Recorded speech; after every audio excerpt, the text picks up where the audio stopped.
Congressman Bob Good here with your weekly Good News from Washington. Of course, the big issue of the day continues to be our spending battle to appropriately fund our government.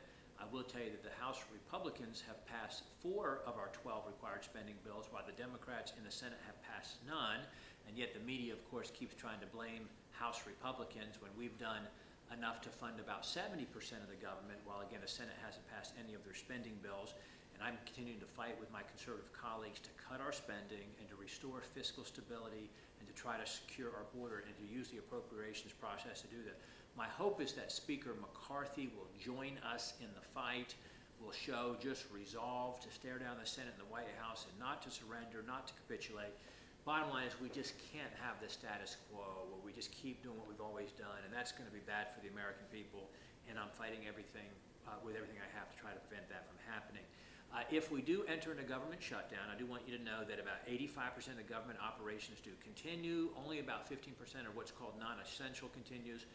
But without interruption, Social Security continues, Medicare and Medicaid benefits continue, most veteran programs and benefits continue, air traffic control and TSA continue, certainly military operations and foreign diplomacy continues, post office continues, law enforcement, and other operations that are considered essential services all continue.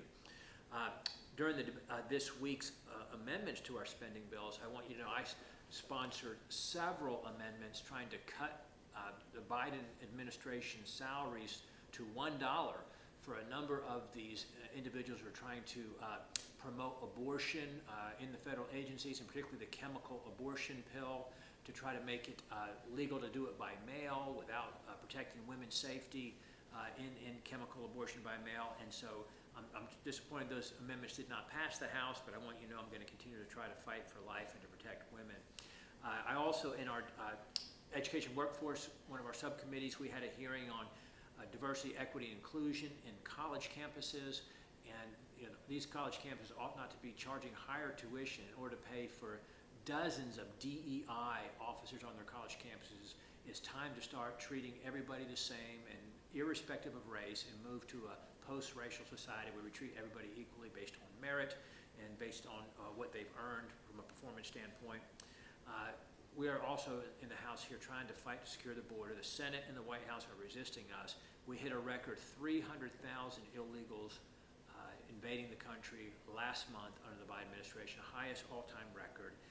Even Democrats are beginning to realize that the terrible harm that's being done. So hopefully we can get them to work with us on securing the border. Thank you for the privilege of serving you. It's my honor to be your representative in Washington.